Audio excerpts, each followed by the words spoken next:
नाज़रीन, प्रोग्राम है आज आपके साथ और मैं हूं आपकी होस्ट डॉक्टर बतूल हुसैनी। इंसानी ज़िंदगी की बक़ा में हवा और पानी के बाद ग़िज़ा का एक बहुत बड़ा अमल दखल है। ग़िज़ा जहां इंसानी ज़िंदगी की नशोनुमा में अहम किरदार अदा करती है, वहीं पर इसकी खुशबू और इसका मज़ा रूह को एक तरावट बख्शता है। पेट का ईंधन एक ऐसी बला है जो इंसान से बहुत कुछ कराता है और इसी खाने पीने के चक्कर में हमारे जद्दे अमजद हज़रत आदम अलैहिस्सलाम जन्नत से निकाले गए थे। आजकल की मशीनी ज़िंदगी ने खाने पीने का अमल भी मशीनी बना दिया है। फ्रूट, सब्जियां और अनाज केमिकली ट्रीट होकर प्रोड्यूस किए जाते हैं और इसके अलावा इंसेक्ट से बचाने के लिए इनके ऊपर जो केमिकल डाले जाते हैं, इन तमाम चीज़ों ने ग़िज़ा को मुफीद बनाने के बजाय मुज़र साबित किया है। एक और चीज़ जो इंसानी ज़िंदगी में अब बहुत ज़्यादा आ गई है वो है स्ट्रेस, जिस्मानी स्ट्रेस और मेंटल स्ट्रेस। ये चीज़ें भी इंसान के खाने पीने के अमल को बहुत मुतासिर करती हैं, निज़ाम हाज़मा को बहुत ज़्यादा मुतासिर करती हैं। इन तमाम चीज़ों को मद्देनज़र रखते हुए हमने अपने स्टूडियो में आज ऐसे दो मेहमानों को दावत दी है जिनका ताल्लुक़ निज़ाम हाज़मा से है, यानी कि ये निज़ाम हाज़मा के स्पेशलिस्ट हैं, GI स्पेशलिस्ट कहलाते हैं।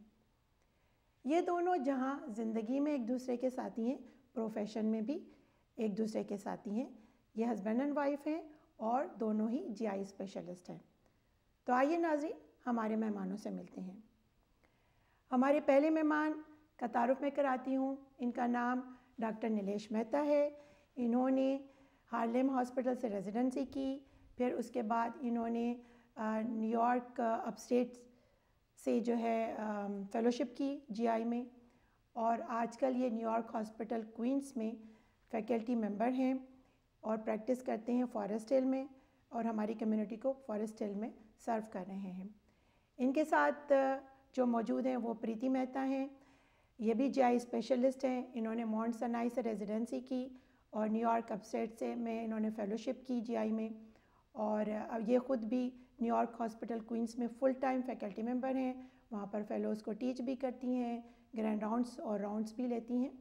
तो आज हमने इन दोनों मेहमानों को अपने स्टूडियो में दावत दी है ताकि हमारे नाज़रीन को हम मुख्तलिफ़ मालूमात बहम पहुँचा सकें निज़ाम हाज़मा की बीमारियों के बारे में। नाज़रीन, आज हम दो बीमारियों के बारे में बात करेंगे। एक है गैस्ट्राइटिस, या जिसका दूसरा उर्दू में या हिंदी में हम तर्जुमा कर सकते हैं मैदे की सूजन, और पहला है एक मैंने आपको बोला गैस्ट्राइटिस, और दूसरा है कॉन्स्टिपेशन, जिसको हम कब्ज़ी या कब्ज़ कहते हैं। तो आइए हम इन दोनों मेहमानों से बात शुरू करते हैं और इनसे हम अपने सवाल शुरू करते हैं।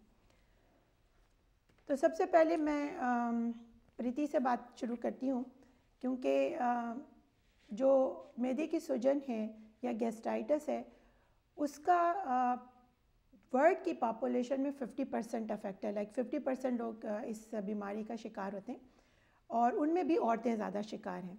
तो प्रीति जो है, चूँकि औरतों को डील करती हैं, तो हम इनसे पहला सवाल पूछते हैं। प्रीति, ये बताइए कि जो मैदे की सूजन या गैस्ट्राइटिस होती है, ये होती क्या है?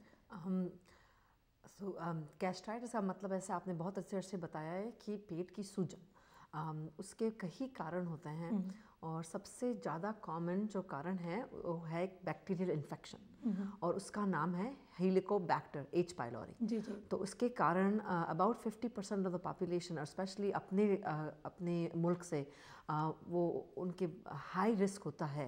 यानी एशिया में ज़्यादा है? एशिया में बहुत ज़्यादा है, और specially with the immune system and all the जो पॉवर्टी एंड एक्सेट्रा, तो उसके कारण अपना सैनिटरी कंडीशन, जैसे yeah. पानी साफ नहीं होता, ये सब चीज़ें। बिल्कुल, तो उसके कारण अबाउट 50% ऑफ पेशेंट्स के पास हेलिकोबैक्टर होता है। अच्छा, तो ये सबसे ज़्यादा कॉमन कॉज है पेट के सूजन के लिए। अच्छा। दूसरा होता है जब अपन जो दवाइयाँ लेते हैं, कभी कभी अपन की जब कभी दर्द होता है, घुटना दर्द होता है, नी दर्द होता है, तो अपन एस्प्रिन, एडविल, आइब्यूप्रोफेन, मोट्रिन, ये सब दवाइयाँ लेते हैं। तो इससे भी पेट की जो लाइनिंग होती है उसमें कभी सूजन हो जाती है इन दवाइयों के कारण। अदर रीज़न होते हैं कि कोई लोग अल्कोहल पीते हैं, अल्कोहल सबसे ज़्यादा कॉस्टिक चीज़ होती है, जिसके कारण पेट की जो लाइनिंग होती है उस पर हानि आ सकती है।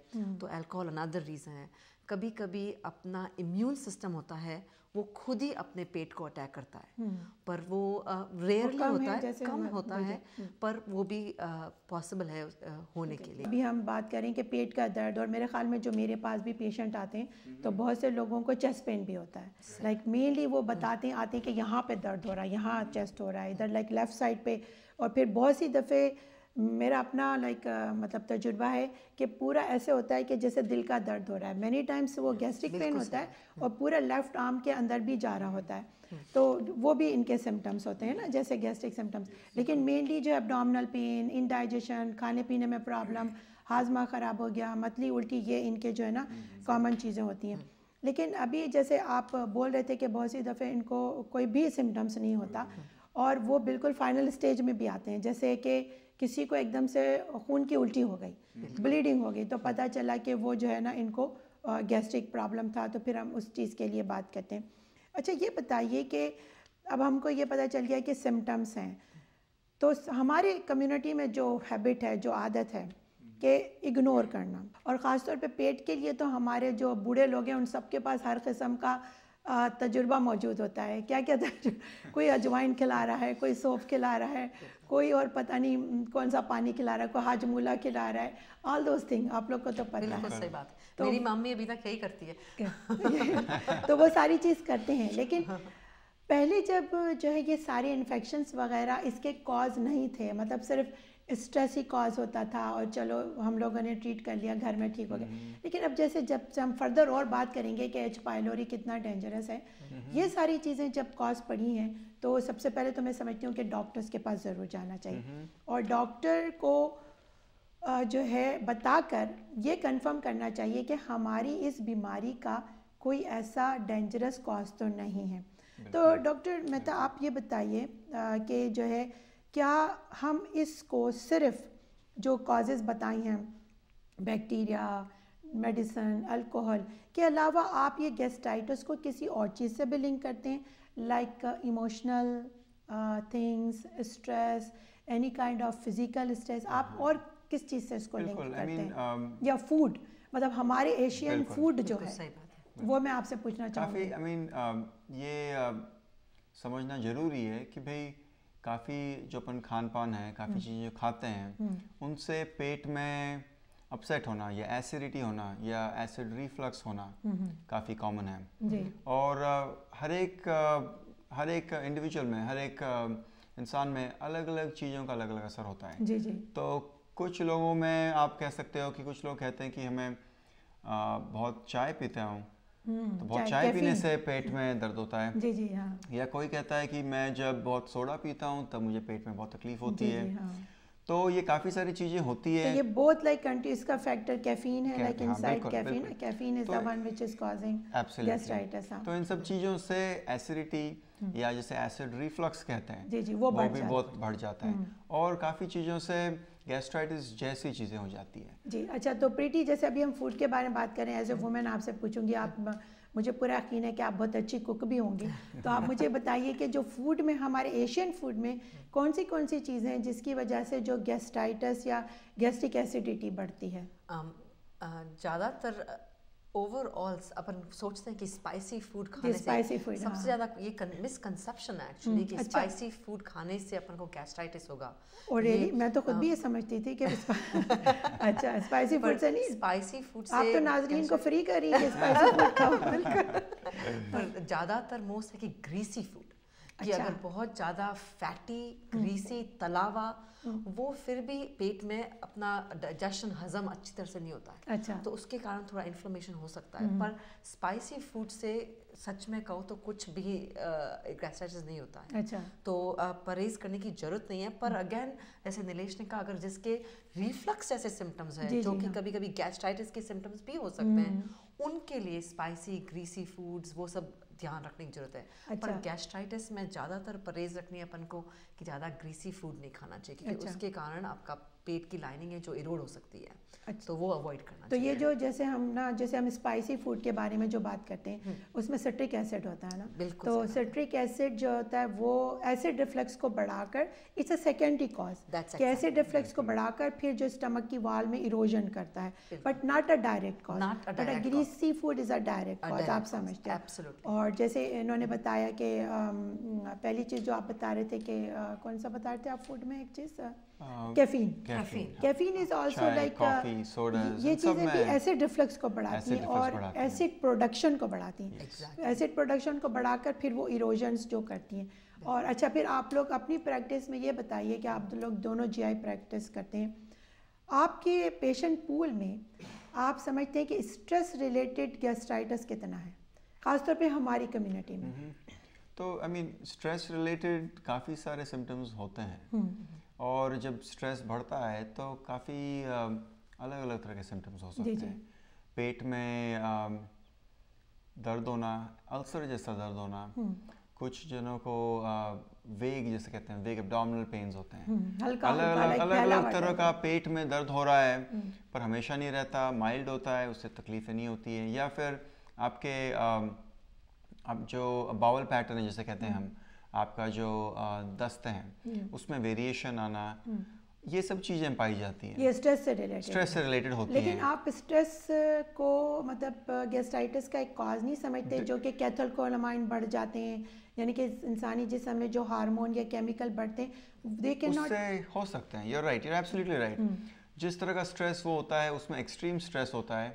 जैसे जब पेशेंट्स आईसीयू सेटिंग में होते हैं, हॉस्पिटल में होते हैं, उनमें एब्सोल्युटली जो डेली स्ट्रेस से ज़्यादा स्ट्रेस होता है, जो एक्सट्रीम स्ट्रेस कहते हैं, उसमें एसिड प्रोडक्शन बढ़ जाता है और उससे अल्सर्स होते हैं पेट में। तो यानी कि जो डेली स्ट्रेस है आप समझते हैं वो इतना एसिड प्रोडक्शन नहीं करता, बट एक्सट्रीम स्ट्रेस वो जो है एसिड प्रोडक्शन करता है। जैसे कोई आईसीयू में बहुत सीवियरली सिक है तो वहाँ पर उसको होगा। लेकिन आम तौर पे जो मतलब हमारे सोशल और लाइक सोसाइटी में फैमिली स्ट्रेस होते हैं, what do you think they are not the cause? और ये आप समझते हैं कि अगर छोटा छोटा स्ट्रेस होता है वो बढ़ के बड़ा स्ट्रेस तो कर सकता है? उसके लिए एक दूसरी एंटिटी कहते हैं, जिसे गैस्ट्राइटिस नहीं कहते हैं, उससे अपन डिस्पेप्सिया कहते हैं। डिस्पेप्सिया, अच्छा जी जी सही। बेसिकली दिस डिफरेंट अलग अलग वर्ड्स निकाल लिए हमने वो एक ही चीज़ को कहने के लिए। आई मीन पेशेंट के तौर पे देखो आप, तो सिम्टम्स सिमिलर होते हैं या सेम ही होते हैं, हम उसे एक दूसरा नाम दे देते हैं, डिस्पेप्सिया। तो वो डिस्पेप्सिया में क्या होता है? डिस्पेप्सिया हम ये कहना चाह रहे हैं कि भाई आपके पेट में आपको तकलीफ है, पर हम जब एंडोस्कोपी करते हैं हमें गैस्ट्राइटिस नहीं मिलता। अच्छा, यानी कि वो सिम्टोमेटिक है, दैट्स अ स्ट्रेस रिलेटेड, यानी कि वो क्या करता है कि जैसे नौशिया, थोड़ा सा वॉमिटिंग का फीलिंग, घबराहट होना, पेट जल्दी भर जाना, या ऐसी फूलना। लेकिन जब हम कैमरा डालेंगे तो हमको वहाँ पे कोई इरोजन कुछ भी नहीं नजर आएगा, but it means dyspepsia is a symptomatic disease और वो मोर स्ट्रेस रिलेटेड है। लेकिन दोनों चीज़ों में जैसे हम बात कर रहे थे कि हमको पेट की कोई भी तकलीफ हो डॉक्टर के पास जाना चाहिए, डॉक्टर से डिस्कस करना चाहिए, ताकि डॉक्टर फिर हमें ये बता सके कि हमें किस किस्म का प्रॉब्लम है। तो इसी चीज़ पे आते हैं, तो डॉक्टर नीलेश आप बताइए कि कौन से टेस्ट हैं जब आपके पास कोई पेशेंट आता है तो आप कौन से टेस्ट से शुरू करते हैं कि अब हमें ये टेस्ट कर करके हम आगे पूरे डायग्नोस तक जाएंगे कि इसको क्या प्रॉब्लम है? क्योंकि पेट की बीमारियों में जिगर की बीमारी भी हो सकती है, गाल ब्लैडर यानी पित्ते की बीमारी, पित्ते में पथरी भी हो सकती है ना, और ये एसिडिटी भी हो सकती है, और कोई कोलोन की बड़ी आंत का कोई प्रॉब्लम भी हो सकता है। तो आप कैसे स्टार्ट करते हैं, क्या टेस्ट हैं जो हम करेंगे? बिल्कुल, तो मोस्ट इम्पॉर्टेंट चीज़ है, सबसे पहली चीज़ जो होती है मरीज़ से बात करना और समझना कि क्या तकलीफ़ है, और उसमें सवाल डिटेल में पूछना, ताकि हम फिगर आउट कर सकें कि ये बहुत सीरियस है या नहीं है, या कह सकें कि ये कोई ऑर्गन स्पेसिफिक है या नहीं है, या फिर कह सकें कि ये हम क्लूज़ पकड़ते हैं या कुछ कुछ सवाल पूछते हैं जिससे हम कह सकते हैं कि ये सीरियस है या सीरियस नहीं है। तो हम यूजुअली फर्स्ट एक जैसे कहते हैं हम क्लिनिकल फीलिंग कहते हैं, या अपनी जैसे जो मेडिकल ट्रेनिंग में कहते हैं मरीज़ को देख के परख लेते हैं कि वे कितनी सीरियस सिचुएशन है, और उसमें काफ़ी सारी चीज़ें पूछते हैं। और कुछ कुछ चीज़ें पूछना बहुत ज़रूरी होता है, जैसे कि आप खाना निगल पाते हो कि नहीं, खाना निकलने में तकलीफ तो नहीं होती, जी जी। या उल्टी होती है तो कभी खून निकलता है उल्टी में, या पेट में दर्द होता है तो बहुत तेज दर्द होता है, इतना तेज दर्द होता है कि आप कुछ काम नहीं कर पाते हो। तो ये सारे सिम्टम्स ये सब सिम्टम्स सीरियस सिम्टम्स होते हैं। आप खाना नहीं खा पा रहे हो और आपका वजन कम हो रहा है, या फिर आप इतना तेज दर्द है कि आप काम नहीं कर पाते हो। जी जी जी। या फिर हम ब्लड टेस्ट जो सिंपल टेस्ट होते हैं, पहले तो आप लाइक क्वेश्चंस, उसके बाद फिर second is the blood test. Second is जो ब्लड टेस्ट आपके ऑलरेडी हो चुके हैं, जो आप यूजुअली जैसे आप ब्लड टेस्ट करते हो, रूटीन में ब्लड टेस्ट करते हो या स्पेशल ब्लड टेस्ट करते हो, जी जी, देखने के लिए कि भी आपका खून का लेवल कम हो गया है, या आपके स्पेसिफिक लिवर के एंजाइम में प्रॉब्लम हो गई है, जी जी जी, या पैनक्रियाज या गॉल ब्लैडर रिलेटेड टेस्ट में प्रॉब्लम हो गई जी है, जी जी। तो वो हिस्ट्री है जो सवाल पूछते हैं और जो फिर टेस्ट उसके बाद हैं ब्लड टेस्ट होते हैं, उन दोनों को मिला के आप जी। कुछ कर फिर पाते आपको हो। कंफर्म। अच्छा, एच पाइलोरी के लिए डॉक्टर मेहता कोई स्पेशल ब्लड टेस्ट होता है ना? एच पाइलोरी के लिए टेस्ट होते हैं, ब्लड टेस्ट होता है। एच पाइलोरी के लिए इनफैक्ट ब्रेथ टेस्ट होता है। अच्छा, वो ज़्यादा स्पेसिफिक है। वो भी टेस्ट काफ़ी अच्छा होता है। प्लस नॉट जस्ट ब्लड, आप एंडोस्कोपी भी कर सकते हो, प्लस आप स्टूल की टेस्ट भी कर सकते हो। अच्छा, ये बताइए, आप कुछ कह रहे हैं? एक बहुत ज़रूरी बात समझना ज़रूरी है कि अल्ट्रासाउंड या CAT scan is not a substitute for endoscopy, जो हमारे बहुत से पेशेंट कहते हैं, समझते हैं। लोग समझते हैं कि भाई मैंने इतनी अच्छी जांच करा ली, कैट स्कैन करा लिया, अल्ट्रासाउंड करा लिया, पर एंडोस्कोपी इज टोटली डिफरेंट। और इन दोनों चीज़ों में तो अल्सर नहीं नज़र आता। नहीं, बिल्कुल नहीं नज़र आता, बिल्कुल नहीं नज़र आता। इनफैक्ट आप कैट स्कैन पे तो काफ़ी सारी चीज़ें जो जैसे एक कॉमन कंडीशन होती है बैरेट्स, जिसमें खाने की नली में बिल्कुल चेंज आ जाता है, जो एक प्री कैंसरस कंडीशन होती है, वो भी उसमें वो आप बिल्कुल नहीं पकड़ सकते हो, अल्सर नहीं देख सकते हो, आप दूसरी चीज़ें नहीं पकड़ पाते हो। जी जी, जो डायरेक्ट विजन से जो चीज़ नज़र आती है वो तो नलेश आपकी बातें हम और जारी रखेंगे। अभी हमें एक छोटे से ब्रेक पे जाना है। नाज़रीन, एक छोटा सा ब्रेक लेते हैं, हमारे साथ ही रहिएगा। अभी हमारी जो मुफीद मालूमात हैं वो जारी हैं और नलेश हमें एंडोस्कोपी और सीटी स्कैन और एब्डोमिनल सोनो का डिफरेंस बता रहे थे, तो साथ रहिए, जल्द वापस आते हैं।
नाज़रीन, स्टूडियो में फिर खुश आमदीद। हमारे साथ प्रीति और नलेश मौजूद हैं, तो हमारी बात को जारी रखते हैं। जैसे कि नाज़रीन आप सुन रहे थे कि हम मैदे की सूजन या गैस्ट्राइटिस के बारे में बात कर रहे थे, और हमने इस वक्त 4 अहम जो चीज़ें या कॉजेज़ इसकी बताई हैं। एक तो जो है एच पाइलोरी इन्फेक्शन है, दूसरे जो है एनसेड या किसी भी जो पेन किलर जो मेडिसन होती हैं वो हमने बताई इसकी वजह, तीसरे हमने बताई अल्कोहल, और चौथी चीज़ जो हमने बताई वो किसी भी किस्म का स्ट्रेस और गाल स्टोन वगैरह, वो चौथे ग्रुप में आते। तो आइए हम नलेश से अपनी बात को जारी रखते हैं। नलेश बता रहे थे कि बहुत से लोग अपना इलाज खुद करना चाहते हैं, अपनी ट्रीटमेंट भी खुद करना चाहते हैं, अपनी डायग्नोज भी खुद करना चाहते हैं। तो आप ये बता रहे थे कि सीटी स्कैन वगैरह जो है उससे नहीं पता चलता अल्सर का, और ये एक बहुत अहम पॉइंट है नाज़रीन। जब डॉक्टर किसी टेस्ट को रिकमेंड करता है तो वो आपकी बेहतरी या मरीज़ की बेहतरी के लिए होता है, और हमारे लोगों को ये आदत है कि इसको इग्नोर करके अपनी चीज़ों को डालना। तो खैर वंस नलेश हम डायग्नोस कर लेते हैं कि जैसे पेशेंट को गैस्ट्राइटिस है और एच पाइलोरी गैस्ट्राइटिस है, तो एच पाइलोरी गैस्ट्राइटिस और अल्सर, इन तमाम चीज़ों का ट्रीटमेंट आप कैसे करते हैं, ये ज़रा स्टेप बाय स्टेप पेशेंट को बताइए या हमारे नाज़रीन को बताइए। तो एच पाइलोरी जो मोस्ट कॉमन रीज़न होता है इन्फेक्शन के लिए, पेट के, उसका ट्रीटमेंट थोड़ा सा मुश्किल है। क्यों? अच्छा अनिलेश, ये बताइए कि जब आप एंडोस्कोपी करते हैं तो उसके साथ उस वहाँ से एक टिश्यू लेके भी टेस्ट के लिए भेजते हैं ना? बिल्कुल। एच पायलोरी उसके लिए।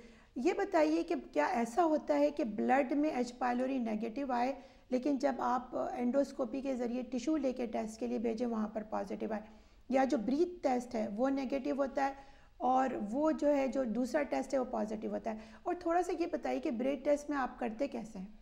तो क्या मास्क लगाते हैं? नहीं, मास्क नहीं लगाते। तो बेसिकली ये जो कॉन्सेप्ट है इन्फेक्शन एच पायलोरी टेस्टिंग का, वो ये है कि भाई एच पायलोरी एक बैक्टीरिया है जिसमें एक एंजाइम होता है। जी जी। और अपन देखना चाहते हैं कि वो एंजाइम नॉर्मली पेट में होता नहीं है, तो अपन दे देते हैं ऑरेंज जूस। अच्छा। जिसमें यूरिया होता है बेसिकली, जो आप पी लेते हो। तो ये बैक्टीरिया यदि आपके पेट में हो तो यूरिया को ब्रेक कर देता है, और वो आपके ब्रेक करने से आपके ब्लड में एब्जॉर्ब हो जाती है वो गैस, और आप ब्रीथ आउट कर देते हो उसे।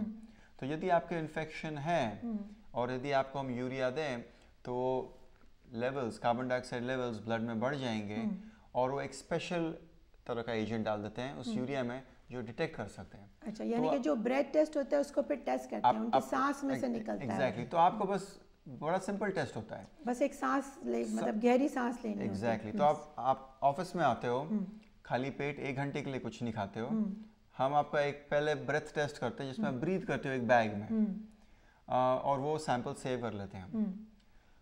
उसके बाद आपको वो ऑरेंज जूस दिया जाता है, और उसके 15 मिनट बाद दोबारा टेस्ट आप एक दोबारा बैग में ब्रीथ कर देते हो, और वो दोनों बैग्स मशीन में डाल देते हैं, और 5 मिनट में रिजल्ट आ जाता है आपका। It's so easy. It's a very easy and simple test, and it's a very accurate test. अच्छा, एक्यूरेट, बहुत एक्यूरेट टेस्ट है। तो ये जो जैसे क्या ऐसा होता है कि आपका ब्रेथ टेस्ट जो है ना वो नेगेटिव हो और एंडोस्कोपी में पॉजिटिव है, या जब ब्रेथ टेस्ट पॉजिटिव होता है तो एंडोस्कोपी में भी पॉजिटिव? यूजुअली दोनों पॉजिटिव होते हैं। दोनों पॉजिटिव होते हैं। कोई भी टेस्ट परफेक्ट नहीं होता है, but most of this tests जो जैसे कहते हैं 95% से ज़्यादा एक्यूरेट होते हैं। तो यूजुअली एक टेस्ट रिलायबल, ये काफ़ी रिलायबल टेस्ट हैं, और endoscopy is regarded as the best test. और बेस्ट टेस्ट, और मैं ये समझती हूँ नलेश, और मेरे ख्याल में Preeti you are going to be, आप भी उसको मतलब मेरे से इत्तेफाक करेंगी कि एंडोस्कोपी से हमें इरोजन की या अल्सर की डेप्थ का नहीं पता चलता। मतलब अगर हम सिर्फ ब्लड टेस्ट करें तो उससे नहीं पता चलेगा, लेकिन एंडोस्कोपी एक्यूरेटली हमें बताता है कि क्या सिर्फ इरोजन है कि दवा से इलाज हो जाए या कोई और चीज़ करे, क्योंकि एंडोस्कोपी तो अल्सर की डेप्थ तक बता देती है ना। तो might be that's the reason कि ब्लड टेस्ट के बाद हमको एंडोस्कोपी ज़रूर करना चाहिए। एंडोस्कोपी में 2-3 चीज़ें और पता चलती हैं, जैसे कि आपके हर्निया हो जिसके कारण आपका रिफ्लक्स हो रहा हो, वो आप सिर्फ एंडोस्कोपी से देख सकते हो। ब्रेथ टेस्ट या स्टूल टेस्ट से नहीं आता। जी जी जी। प्लस एंडोस्कोपी से आप आपकी आंतड़ियों में भी देख सकते हो, आपके इंटेस्टाइन में देख सकते हो। जी जी जी। तो आप काफ़ी इन्फॉर्मेशन आपको एक एंडोस्कोपी में काफ़ी इन्फॉर्मेशन मिल जाती है। बहुत सी चीज़ों का पता बहुत चीज़ों की खबर। तो फिर अब हम जैसे बात कर रहे थे ट्रीटमेंट पे ना, तो आप थोड़ा सा मैंने आपको डिस्ट्रैक्ट कर दिया, but I want like more explain. मैं चाहती थी नाजरीन को ये पता चले कि ब्रेथ टेस्ट क्या होता है ना। तो अपन ने बात की एक स्टूल टेस्ट। स्टूल टेस्ट बड़ा सिंपल टेस्ट होता है। स्टूल स्पेसिमेन दे देते हैं और वो स्पेसिफिकली एच पायलोरी के लिए टेस्ट करता है। एक स्पेसिफिक कंपोनेंट होता है एच पायलोरी का जो स्टूल में टेस्ट कर लेते हैं। बहुत सिंपल टेस्ट होता है। तो एक बार एच पायलोरी हो जाए तो इसका ट्रीटमेंट इतना ईजी नहीं होता है, और वो इसलिए है कि आप 3 दवाइयाँ देने के बावजूद 15 दिन तक 14 दिन तक अपन 3 दवाइयाँ दें, उसके बावजूद एच पायलोरी का जो सक्सेस रेट होती है ट्रीटमेंट की वो सिर्फ 85-90% होती है। अच्छा, very resistant bacteria and multiple antibiotics देना पड़ती हैं। अच्छा जी जी। To have good success. और हमारे जो पेशेंट हैं वो डर जाते हैं इतना बड़ा पैक देख के, और लाइक सुबह शाम 4 गोलियां 4 गोलियां सुबह, 4 गोलियां शाम को, और वो बड़ी होती हैं। जी जी जी। छोटी गोलियां नहीं है, वो बड़ी गोलियां हैं। लेकिन जो है it's really cure, isn't it? Yes. और इसका ये एडवांटेज आप इस तरह से सोचिए, यदि आप एक बार ले लो दवाई और क्योर हो जाता है, तो आपने आपकी जो अल्सर की रिस्क है वो लाइफ लॉन्ग के लिए एलिमिनेट कर दी। Oh, good. That's the plus point of it. You know, that's the positive way of looking at treating it. जी जी। और आप कई बार लोग मुझे बोलते हैं मुझे इन्फेक्शन दोबारा हो जाए, तो यूजुअली इन्फेक्शन दोबारा नहीं होता। ये बचपन में होता है, हो जाता है। एक बार आप बड़े हो जाते हो, यूजुअली एक दूसरे से इन्फेक्शन नहीं होता है। एक दूसरे से इन्फेक्शन नहीं होता। लाइक उस पानी से होता है या फूड से होता है जिसके अंदर H. pylori होता है। तो नलेश, आप क्या समझते हैं कि जैसे हमारी वो जनरेशन जो यहाँ पर ग्रो हो रही है या ये कि जो अमेरिकन्स हैं उनके अंदर भी इस H. pylori बैक्टीरिया इन्फेक्शन जो कि मैदे में सूजन का बहुत बड़ा कॉज है वो है, तो यहाँ के पानी में भी है H. pylori? यहाँ पे है पर बहुत कम है। अच्छा, लेकिन है। तो आप यदि एक पेशेंट पॉपुलेशन ले लें जिसमें जो इंडिया पाकिस्तान या कहीं वहाँ पे बड़े हुए हैं जी। और जिनकी उम्र आज 60 साल की है। जी हाँ। और यदि आप एक दूसरा पॉपुलेशन ले लें सेम साउथ एशियन कम्युनिटी का ले लें जिनकी उम्र 20 है, तो आप देखोगे कि जो 60 साल की उम्र है उनमें 70% चांस होंगे H. pylori इन्फेक्शन के। पर यदि आप यंगर पॉपुलेशन लोगे उनमें सिर्फ 15-20% चांस होगा इन्फेक्शन का। तो यानी कि यहाँ के पानी में नहीं है लेकिन है यहाँ कम हो रहा है और कम होते जा रहा है। तो अब जैसे प्रीति हम बात कर रहे थे कि H. pylori के लिए नलेश ने बताया कि एंटीबायोटिक का पूरा एक 14 दिन का कोर्स करते हैं, 4 गोली सुबह 4 गोली शाम, लेकिन इन्होंने ये इत्मीनान दिला दिया कि आप इतने क्योर हो जाते हैं, 2 हफ्ते ज़रा जम के दवा खा लो तो बिल्कुल ठीक हो जाते हैं। अब जैसे दूसरे कॉज हैं गैस्ट्राइटिस के, अगर आपका जैसे H. pylori वाला कॉज नहीं है, सिर्फ इरोजन्स हैं, अल्सर हैं और रीजंस हैं कि कोई आपने एनसेड खा रहे हैं या कोई और चीज़ है,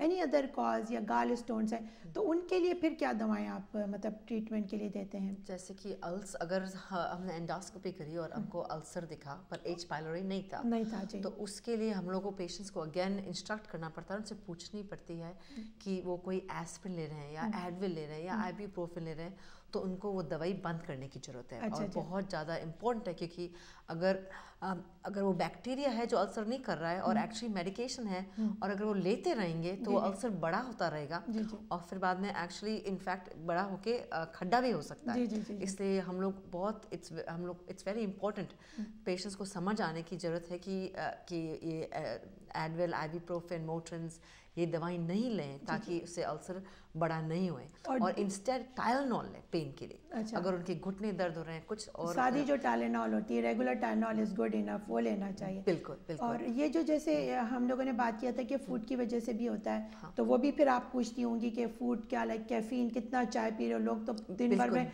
6 कप चाय पी जाते हैं और पूरी बोतल कोक की या पेप्सी की पी जाते हैं, तो फिर आप उसके लिए एडवाइस उसके लिए फिर नेक्स्ट था कि अगर हमने जैसे आपने कहा कि अगर बैक्टीरिया नहीं है और अल्सर नहीं है तो हमको पेशेंट की हिस्ट्री लेनी पड़ती है अगेन कि खाने पीने पे लिहाज रखना पड़ता है।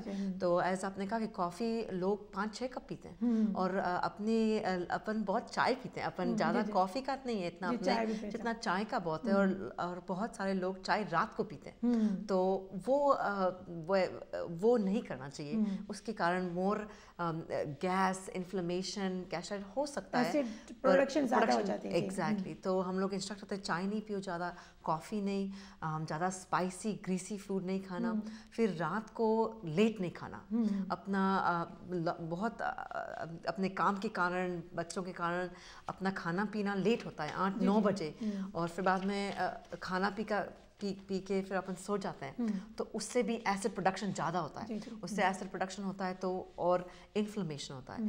तो हम लोग पेशेंट्स को एडवाइस करते हैं, उनको कहते हैं कि खाना अपना डिनर एट द मैक्सिमम 7 बजे के बाद में हैवी मील नहीं खाना चाहिए। तो ये सारी यानी कि ये सारे एहतियात उन लोग को करना चाहिए और फिर उसके साथ अपनी जो चीज़ों से हम समझ रहे हो रहा है उसको बंद करना चाहिए। बिल्कुल। अच्छा, दवाओं में जैसे हमारे पास जो ग्रुप हैं, एक ये ग्रुप है जिसको हम ज़ैनटेक कहते हैं, ओवर द काउंटर है, पेप्सिड है, प्राइलोसेक है, नेक्सियम है, प्रेविसिड है, तो आप ये बताइए कि आप क्या फील करती हैं कि कोई एक पर्टिकुलर दवा ज़्यादा क्योर करती है या आप समझती हैं कि पेप्सिड इज़ बेटर है या प्राइलोसेक बेटर है, या आप किस तरह ड्रग रेजिमेंट देती हैं? और साथ में ये बताइए कि कितनी पाबंदी से खाना चाहिए, कितने महीने खाना चाहिए, ये आप ज़रा हमारे नाज़रीन को बताइए। हम लोग ज़्यादातर हम लोग बिगिन करते हैं बाय स्टार्टिंग विद ज़ैनटेक। अच्छा। क्योंकि वो ओवर द काउंटर, हम नहीं चाहते हैं कि पेशेंट्स फॉर एवर डिपेंडेंट रहे। जी। और ज़ैनटेक हमारा बिगिनिंग द फर्स्ट डोज होता है और बहुत लो डोज होता है। अगर उससे सिम्टम्स कंट्रोल हो जाते हैं तो हम उनको ज़्यादातर 1 महीने तक रखते हैं। अच्छा। और फिर बाद में 1 महीने के रख के और हम उनको ऑल्सो सारे जो हम लोग ने जस्ट बात करी उन सब का भी परहेज़ करने का कहते हैं कि ध्यान रखो खाने पीने में, दवाइयों में ध्यान रखो, इधर उधर उल्टा नहीं खाना। तो ज़ैंटैक्स से अगर उनके हेल्प मिलती है और हम लोग 1 महीने तक उनको रखते हैं, फिर बाद में वो वापस आते हैं और हम उनको ज़ैंटैक्स स्टॉप कर देते हैं। अच्छा। क्योंकि ज़्यादातर वो प्रॉब्लम, लेकिन 1 महीने उनको पाबंदी से खाना चाहिए, 1 महीने रिलीजियसली। और अब बहुत लोग इधर उधर वो मिस करते हैं डोसेस, वो सही नहीं है, वो सही बात नहीं। तो इट्स वेरी इंपॉर्टेंट कि हर दफ़ा अगर उस खाने के पहले, आधा घंटे खाने के पहले वो दवाई 1 महीने तक तो रिलीजियसली लेनी है, ताकि हमको समझ आ सकती है कि हाँ दवाई का असर हुआ है, करी या नहीं करी। अच्छा, जो दूसरा ग्रुप है जिसमें ओमेपेराजोल है, नेक्सियम है, प्रेविसिड है, इसके बारे में बताइए। अच्छा, बहुत से लोगों को ये भी होता है कि जी ब्रांड नेम दवा हमें नहीं मिली तो हम सही नहीं हुए, तो what do you think about it? आप क्या समझते हैं? एक्चुअली ये काफ़ी ये मिसकंसेप्शन है। और 2 चीज़ें होती है इसमें। एक होती है कि मुझे यही दवाई असर करेगी या ये सबसे महंगी दवा है इसका असर होगा, ये गलत है। दूसरा, जेनेरिक और ब्रांड नेम में कई बार फ़र्क नहीं पड़ता। ज़्यादातर लोगों में वो मिसकंसेप्शन है कि ये मुझे सब्स्टिट्यूट दवाई दी गई है, जैसे प्राइलोसेक की जगह ओमेप्राजोल दी गई है। So all the medicines work same. They are very similar to start with. अच्छा, अगर फ़र्ज़ करें जैसे प्रीति बता रही थी कि पहले आप 1 महीने का कोर्स देते हैं और अभी हमें एक और ब्रेक पे जाना पड़ेगा, लेकिन मैं आपसे क्विकली पूछ रही हूँ कि 1 महीने का हमने कोर्स दिया ज़ैंटैक का या पेप्सिड का, अब पेशेंट सही नहीं हुआ, वो वापस आया, अब आपने ये दूसरा ग्रुप ट्राई किया, प्रेविसिड, नेक्सियम या ओमेपेराजोल, अब इसके बाद पेशेंट को कितने महीने आप चाहेंगे कि ये आप ट्रीटमेंट ज़रूर देंगे? एक बार यदि हम कन्विंस्ड हैं कि सही में गैस्ट्राइटिस है, एसिड रिफ्लक्स है, तो इसके पहले कि हम दूसरे कारण ढूंढें, हम चाहते हैं कि हम मैक्सिमम डोज ट्राई कर लें। अच्छा, जी जी। और उसमें हम एक स्ट्रॉन्ग दवाई देंगे, नेक्सियम, पेंटोप्राजोल, ऐसी कोई दवा, जी जी, प्लस उसे 2 बार दे देते हैं, सुबह और शाम। सुबह शाम। और ये कम से कम 6 हफ्ते 2 महीने तक ट्राई करते हैं। ज़रूर। अच्छा, कंप्लीट। जिसके पहले कि हम कह सकें कि ओके ये आपकी प्रॉब्लम नहीं है, हमें दूसरे कारण ढूंढना जरूरी है। जी, ठीक है। या ये कारण नहीं है, हमें अभी एंडोस्कोपी करना जरूरी है।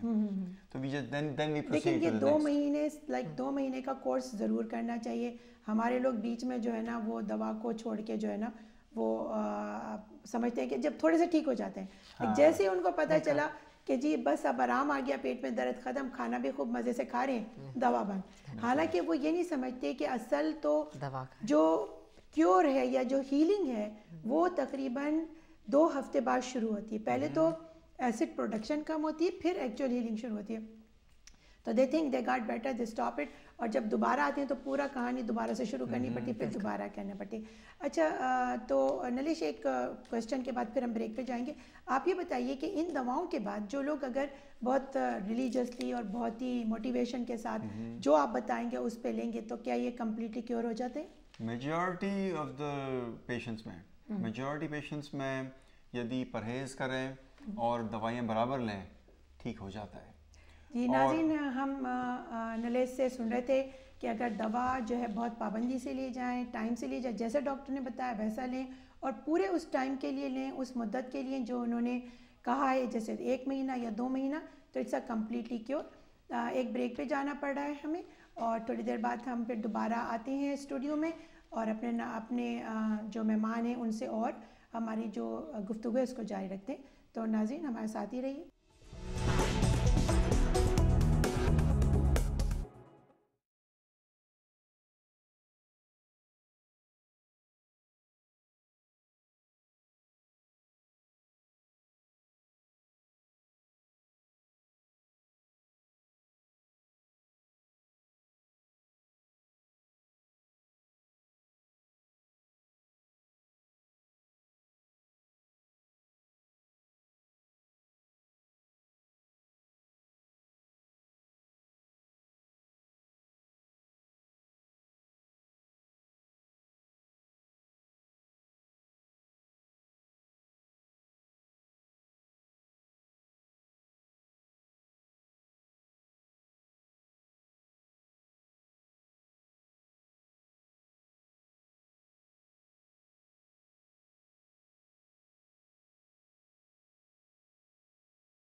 नाज़रीन, स्टूडियो में फिर एक दफ़े खुश आमदीद।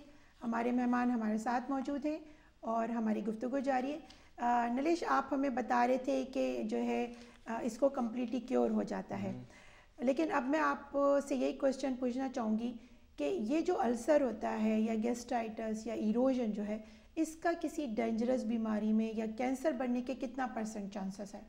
तो यूजुअली एच पायलोरी इन्फेक्शन जो अपन जिसकी बात कर रहे थे, बैक्टीरियल इन्फेक्शन है, उससे एक क्रॉनिक या एक लॉन्ग टर्म इन्फेक्शन हो जाता है पेट में। जी। और जब ये इन्फेक्शन लंबे समय तक रहता है पेट में, तब पेट में डैमेज होना चालू हो जाता है और बहुत सालों बाद कैंसर के चांस बढ़ जाते हैं। तो वहाँ के सेल्स चेंज हो जाते हैं, क्या होता है? क्योंकि ये इन्फेक्शन लंबे समय तक रहता है, उससे पेट में इरिटेशन होता है और उससे लंबे समय तक क्या होता है, पेट की लाइनिंग जो खराब हो जाती है। अच्छा जी। जिसे हम कहते हैं मेडिकल टर्म्स में एट्रोफी, या पूरी डैमेज हो जाती है और ऐसे मरीजों में कैंसर के चांस बढ़ जाते हैं। पर कैंसर के चांस बढ़ जाना इज अ लिटिल, मैं क्लैरिफाई करना चाहता हूँ। जी।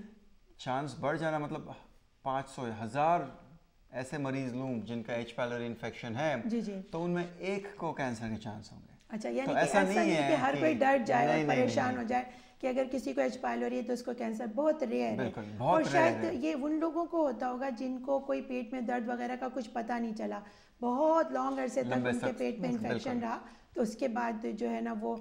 और मैं समझती हूँ प्रीति, हमारी औरतों में ज़्यादा है कैंसर। आप बताइए, मुझे बताइए, मेल और फीमेल का कोई डिफरेंस है? इतना कोई डिफरेंस नहीं है एक्चुअली, कोई डिफरेंस नहीं। अच्छा, मेल और फीमेल दोनों में सेम है। लाइक अगर जैसे आप बता रहे हैं कि 1000 में एक है तो उसको 0.1% बराबर है। अच्छा, ठीक है। और वो उन लोगों को होता है जिनको ट्रीटमेंट नहीं मिला?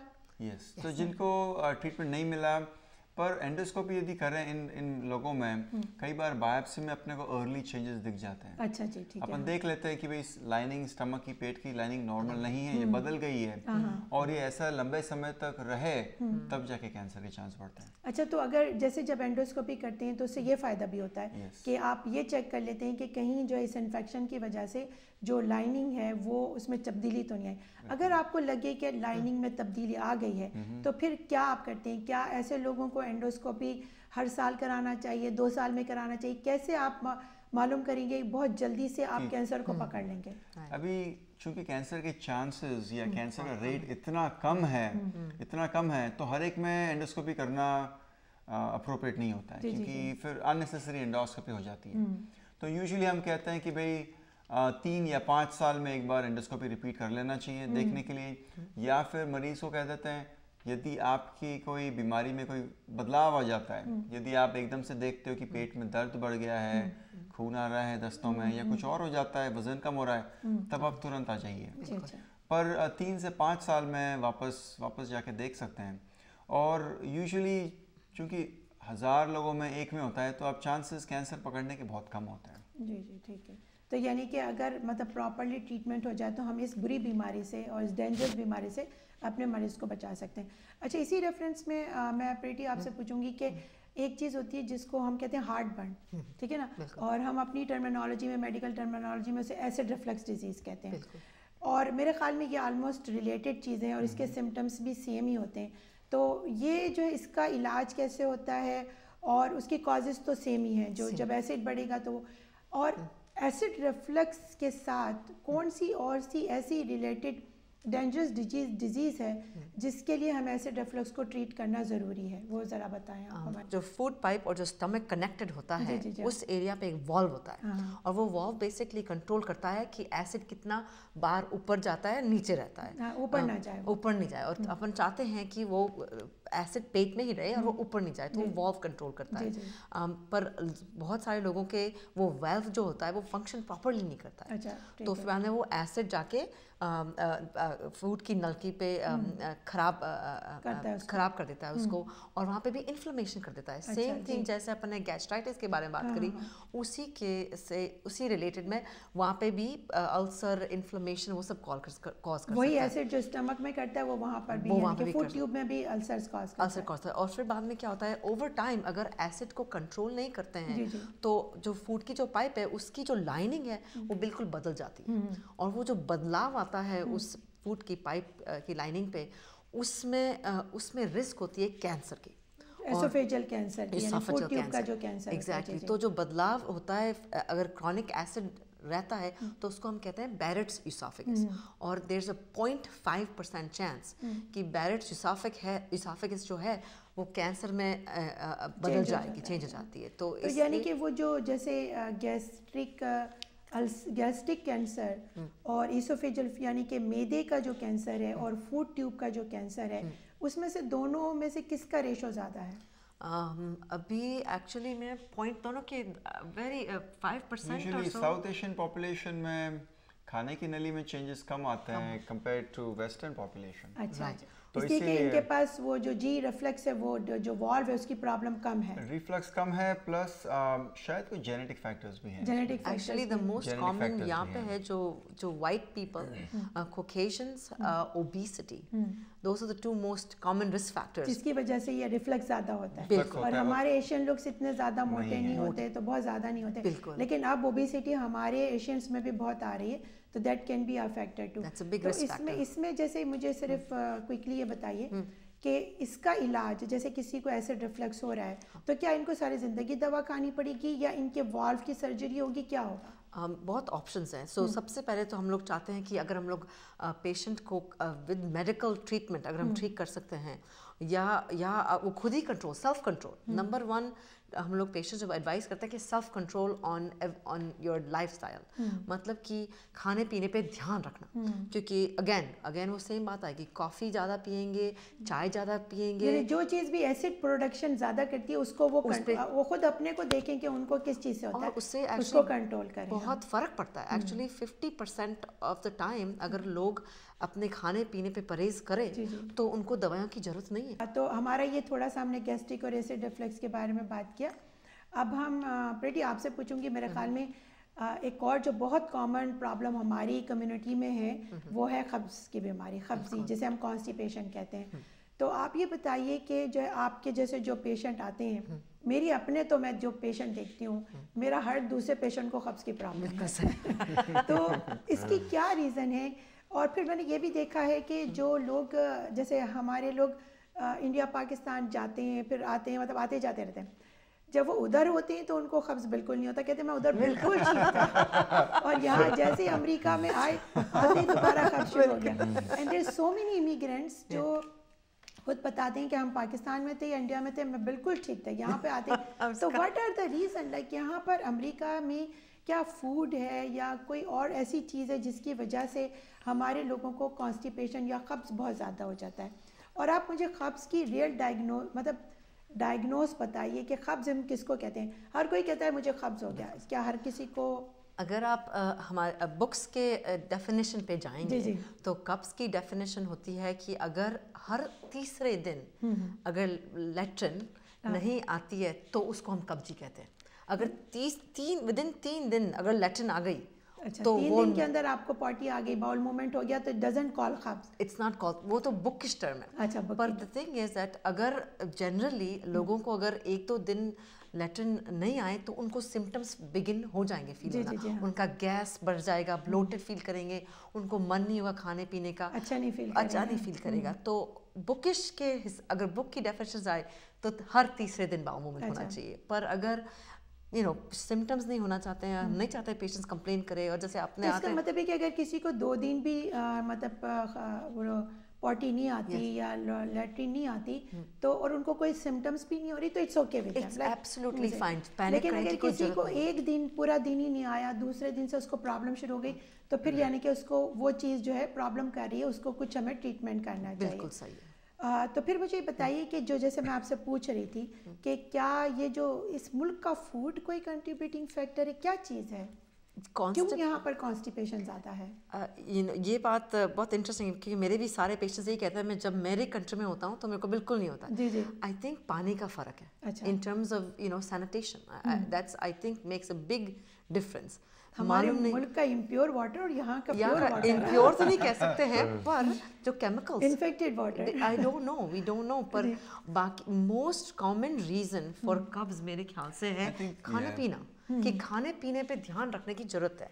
मतलब कि लोग, you should have 30 grams of fibre जो यहाँ के फूड में जो नहीं होती है। जी जी। अपने मैं सोचती हूँ वो डिफरेंस है, वहाँ पे फाइबर अपन वहाँ तो मिलावट बहुत है ना। वो भी प्रोसेस्ड फूड्स होते हैं ना। अच्छा जी। जब फूड प्रोसेस कर देते हैं आप, जैसे process food to make it more tasty, right, you processing it to make it more tasty, तो उसमें फाइबर कंटेंट कम हो जाता है, फैट ज़्यादा बढ़ जाता है। अच्छा अच्छा। तो आप जब खाने का स्वाद बढ़ाने के लिए यदि आप चीज़ें करते हो खाने में, तो आप जैसे आटा की जगह आप मैदा ले लेते हो। हाँ बिल्कुल। आप फैट ज़्यादा डाल देते हो जी। आप जो फ्रूट्स या वेजिटेबल्स होगी कम डाल देते हो, हटा देते।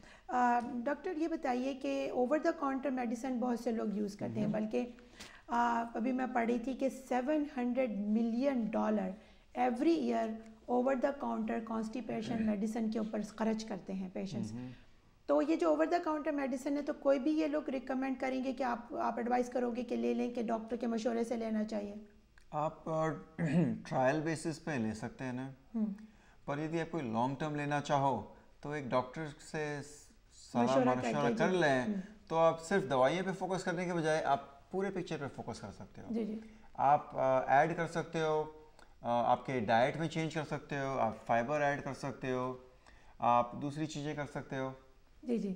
ऐसी चीज़ें आप काफ़ी सारी चीज़ें कर सकते हो जिससे आप चेंजेस ला सकते हो। तो यानी कि अब कॉन्स्टिपेशन का जो हम बात कर रहे थे उसमें हुआ कि फूड के साथ लाइफ स्टाइल और फिर उसके बाद ओवर द काउंटर मेडिसिन भी अच्छी होती हैं, और फिर वह डॉक्टर से मशवरे के साथ भी मेडिसिन ले सकते हैं। हमारे प्रोग्राम का वक्त ऑलमोस्ट ख़त्म हो रहा है।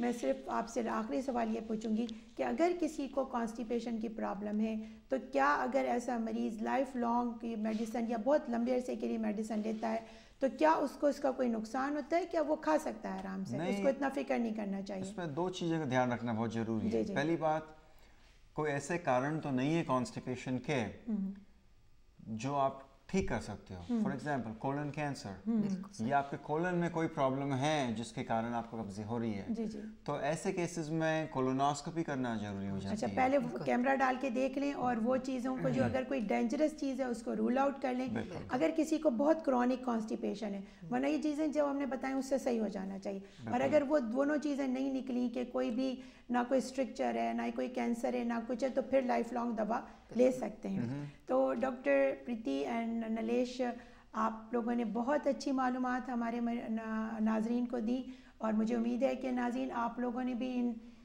डिस्कशन से, इस गुफ्तगू से फ़ायदा उठाया होगा, और हम दोबारा फिर नलेश को और प्रीति को अपने प्रोग्राम में बुलाते रहेंगे और आपको इसी तरह मुफीद मालूमात हम पहुँचाते रहेंगे। तो याद रखिए, जो दोनों बीमारियां आज हमने डिस्कस की, इसके लिए सबसे पहले ये है कि आप ये मेक श्योर कर लें कि ये बीमारियां किसी डेंजरस अंदर छुपी हुई बीमारियों की वजह से तो नहीं हो रही।